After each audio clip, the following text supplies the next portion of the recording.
Hello friends, मैं हूं यूसुफ पठान और आप देख रहे हो मेरे यूट्यूब चैनल बिजनेस आसान। दोस्तों, आज बात करते हैं कि पनीर कैसे बनता है। जब भी हम घर पर पनीर बनाएं तो सवाल ये होता है कि कैसे बनाया जाए। तो घर में मुलायम पनीर बनाने के लिए एक प्रोसीजर है जो मैं यहाँ पे आपको बताता हूँ।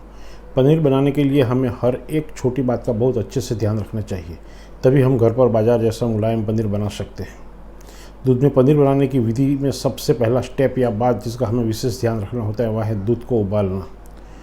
पनीर बनाने से पहले हमें दूध को एक अच्छा उबाला आने तक उसे बॉईल करना चाहिए। पनीर बनाने के लिए दूध को इसलिए उबाला जाता है क्योंकि उबाल के बाद दूध अच्छी तरह से फट जाता है, जिससे कम दूध से भी हमें ज़्यादा पनीर प्राप्त होता है। पनीर को फाड़ने के लिए हमें कौन सी चीज़ का यूज़ करना चाहिए, तो पनीर बनाने का तरीका जिसकी हम बात करते हैं, इसके अंतर्गत दूसरा स्टेप यह है कि दूध फाड़ने के लिए तरल घोल तैयार लिक्विड सॉल्यूशन करना। दूध को उबालने के लिए रखकर हम साथ साथ दूध फाड़ने के लिए लिक्विड सॉल्यूशन बनाएंगे। दूध फाड़ने के लिए अलग अलग तरीक़े का प्रयोग किया जाता है। नींबू के अलावा भी हम और कोई तरीक़ों से आसानी से दूध फाड़ सकते हैं।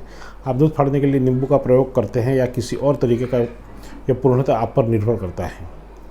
आप चाहे नींबू के रस का प्रयोग दूध फाड़ने के लिए करें या फिर विनेगर या कोई अन्य तरीका। घोल तैयार करते समय उसमें पानी अवश्य मिला लें। जैसे अगर आप 1 किलो दूध का पनीर बनाने वाले हैं तो घोल बनाने के लिए आप 1 नींबू के रस में रस के मुकाबले 1/4 पानी मिलाएं। विनेगर हो, नींबू हो या कोई अन्य पदार्थ, हमें उसकी ज़्यादा मात्रा दूध में नहीं मिलानी है। ज़्यादा मात्रा में खट्टापन मिलाने से पनीर खट्टा हो जाएगा, साथ ही ज़्यादा खट्टेपन से दूध एकदम से फट जाएगा, जिससे पनीर मुलायम नहीं होगा। गैस फ्लेम बंद करने के दूध को छान लेना तैयार लिक्विड मिलाने से पहले।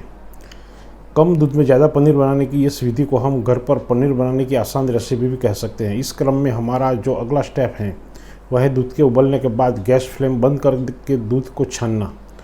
दूध के उबाल के बाद हम एक छलनी लेकर दूध को छान कर दूसरे बर्तन में कर लेंगे।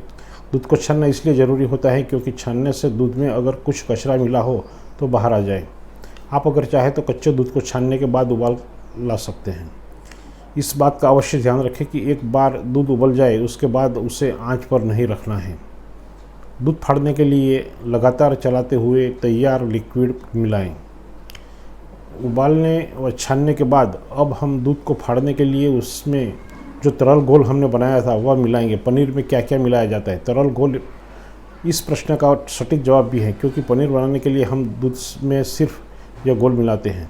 दूध को एक बड़े चम्मच से लगातार चलाते हुए जो घोल तैयार हमने किया है उसमें मिलाते जाएं। दूध को चलाना बिल्कुल न छोड़ें, साथ ही थोड़ी थोड़ी मात्रा में दूध में तैयार नींबू का रस या विनेगर घोल मिलाएं। सारा घोल एक साथ ही दूध में न डालें। जब हम धीरे धीरे दूध को लगातार चलाते हुए नींबू का रस या अन्य तरल घोल मिलाते हैं तो दूध थोड़ा थोड़ा फटने लगता है। धीरे चलाने से खट्टापन दूध में पूरी तरह से मिल जाता है व दूध का प्रत्येक कण पनीर बन जाता है। कम दूध में ज़्यादा पनीर बनाने के लिए दूध को 3 से 4 मिनट के लिए ऐसे ही छोड़ दें। जब हम अपना पूरा घोल उसमें मिला देते हैं तो उसके बाद 3-4 मिनट के लिए हमें वो दूध को छोड़ देना चाहिए ताकि दूध अच्छे से फट जाए और पूरे दूध के अंदर जो खटास हमने डाली है वो मिल जाए। उसके बाद उसे कपड़े में, सूती कपड़े के अंदर बांध ले और उसके अंदर से जो पानी है उसे निकाल दे और उसके ऊपर जितना पनीर है उससे दुगना अगर हम वेट रखते हैं तो वो अंदर जो पानी है वो पूरा का पूरा बाहर निकल जाएगा। तो दोस्तों, पनीर बनाने के लिए इस तरह से हमें काम करना चाहिए। हाँ दोस्तों, पनीर बनाने की जो विधि मैंने आपको बताई है वो आपने समझी होगी। तो इस तरह से पनीर बनाएंगे तो अच्छा और मुलायम पनीर घर पे बन सकता है। चलो दोस्तों, फिर एक नए वीडियो के साथ मिलेंगे। तब तक के लिए जय हिंद, जय भारत।